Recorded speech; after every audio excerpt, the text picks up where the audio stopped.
వక్రతుండ మహాకాయ కోటి సూర్య సమప్రభ నిర్విఘ్నం కురు మే దేవా సర్వకార్యేషు సర్వదా. శ్రీమాత్రే నమః. శివాయ గురవే నమః. శ్రీకృష్ణ పరబ్రహ్మణే నమః. శ్రీరామాయ నమః. శ్రీ గురుభ్యో నమః. ఓం గం గణపతయే నమః. ప్రియ భగవద్బంధువులారా, ఆదిపూజ్యుడైనటువంటి గణపతి స్వామి వెలసి ఉన్నటువంటి బిక్కవోలు శ్రీ లక్ష్మీ గణపతి ఏటేటా పెరిగేటటువంటి స్వయంభూ వినాయకుడు. ఆయన చెవిలో మన కోరిక చెప్తే చాలు ఆ కోరిక తీరుస్తాడు. అటువంటి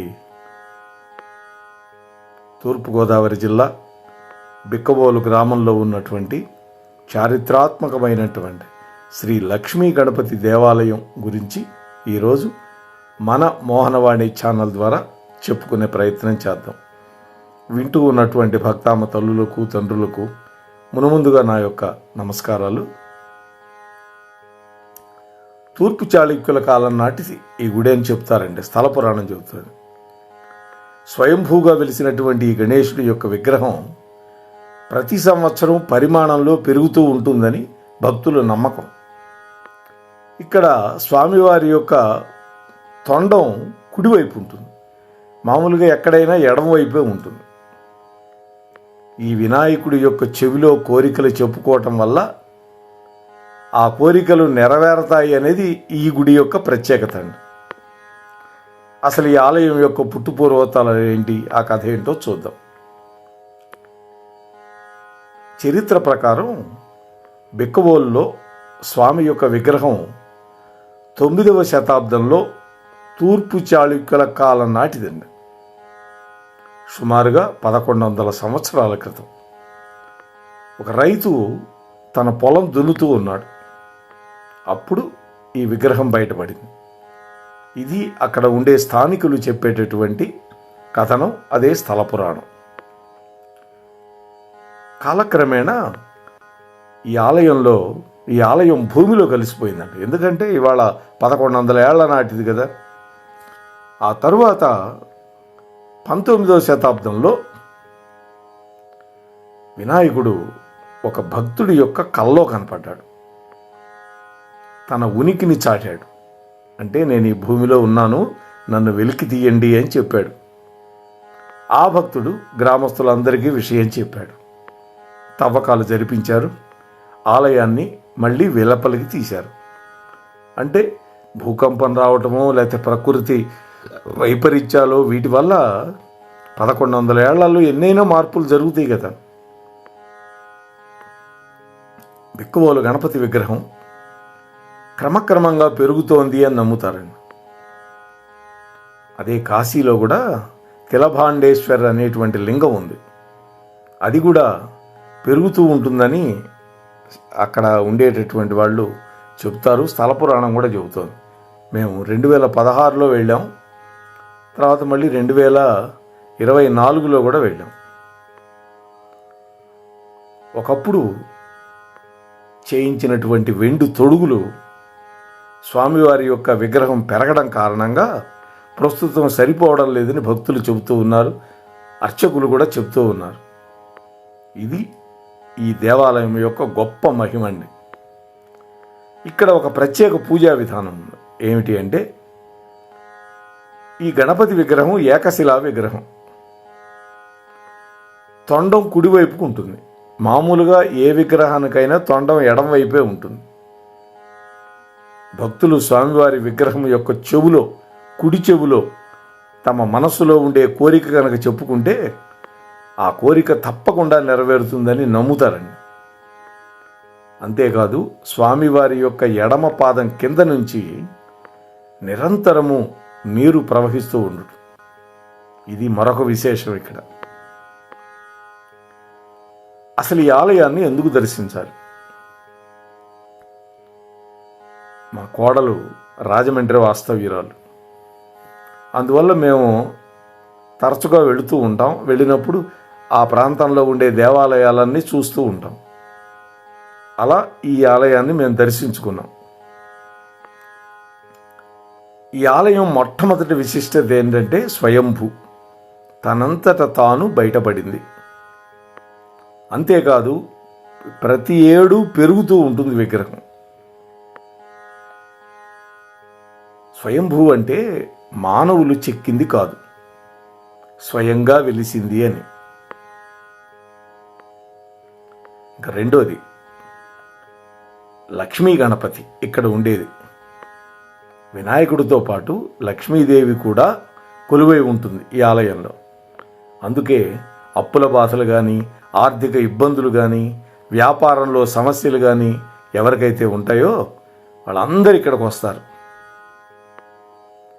ఇక మూడోది, చెవిలో కోరిక చెప్పటం. ఈ గణపతి స్వామికి 21 ప్రదక్షిణలు చేయాలండి. ఎందుకని? 21 అనేది గణపతికి ఇష్టమైన సంఖ్య. వనరంగ 21 పత్రి దానిమ్మ మరువ ముదర్భ విష్ణుక్రాంత అని మనకి పద్యం ఉంది వినాయక చవితి సంబంధంగా. అందుకనే 21 ఉండ్రాళ్ళు చేస్తారు, 21 కుడుములు చేస్తారు, 21 రకాల పత్రితోటి ఆయన్ని పూజిస్తారు, 21 ప్రదక్షిణలు కూడా చేస్తారు. అంటే 21 ప్రదక్షిణలు చేసి స్వామి చుట్టూతా స్వామివారి చెవిలో గన కోరిక చెబితే ఖచ్చితంగా 21 రోజుల్లో నెరవేరుతుందని ప్రగాఢమైన నమ్మకం అండి. ముఖ్యంగా ఈ గణపతి దర్శనం ఏ రోజు మంచిది అంటే బుధవారం. ఇంకా నాలుగో విశేషం ఏంటంటే, స్వామి యొక్క ఎడమ పాదం కింద నుంచి ఎల్లప్పుడూ నీళ్లు ఊరుతూ ఉంటుంది. ఆ నీటిని భక్తులు తీర్థంగా పుచ్చుకుంటారండి. సమస్త రోగాలు పోగొడుతుందని నమ్మకం. ఐదోది, తొండం కుడివైపు ఉంటాం. కుడివైపు తొండం ఉన్న వినాయకుడు సిద్ధి వినాయకుడు అంటారండి. ఇది చాలా మహిమాన్వితమైన, శక్తివంతమైనటువంటి స్వరూపం. విద్య, ఉద్యోగం, వివాహం, సంతానం, వ్యాపారం, గృహలాభం, ఇటువంటి వాటన్నిటికీ ముందరగా బిక్కవోలు గణపతిని దర్శించడం అనేది ఎంతో శుభప్రదమని భక్తులు భావిస్తారండి. వినాయక చవితి సందర్భంగా ఈ క్షేత్రం లక్షలాది మంది భక్తులతో కళకళలాడుతూ ఉంటుంది. అంతేకాదు ఇక్కడ అన్నదానం ఉందండి. ప్రతినిత్యం వచ్చిన భక్తులకు భోజనం పెడతారు.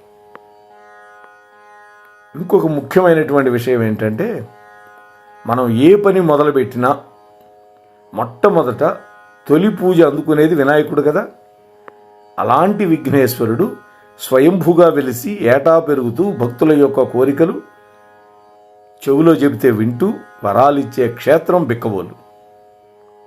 మనకు ఏదైనా ఆటంకం ఉన్నా, అనుకున్న పని కాకపోతున్నా ఒక్కసారి బిక్కవోలు లక్ష్మీపతిని, ఆ లక్ష్మీ గణపతిని దర్శించుకుంటే చాలు, ఆ అవరోధాలన్నీ పటాపంచలైపోతాయి. ఆ స్వామి చెవిలో మన బాధ చెప్పుకుంటే చాలు, ఆ బాధలన్నీ తీరుస్తాడు, కోరికలన్నీ తీరుస్తాడు.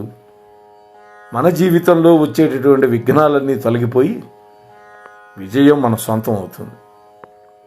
మరి బిక్కవోలు ఎలా వెళ్ళాలి? కాకినాడ నుంచి 33 కిలోమీటర్ల దూరంలో ఉంటుందండి.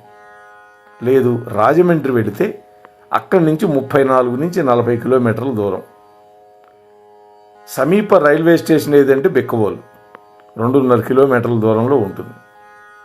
లేదా సామర్లకోట జంక్షన్ కనుక దిగితే రైలు అక్కడి నుంచి 18 కిలోమీటర్లు.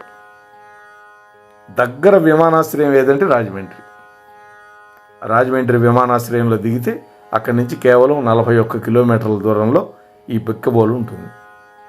కార్లు ఉంటాయి, ట్యాక్సీలు, ఇవి అలాగే మన ఆటోలు ఉంటాయి, అన్ని వసతులు ఉన్నాయండి, ఇబ్బంది ఏం లేదు. మేము కూడా ఒక 2 సార్లు వెళ్ళొచ్చాం. అంత మహిమాన్వితమైనది ఈ బిక్కవోలు గణపతి ఆలయం.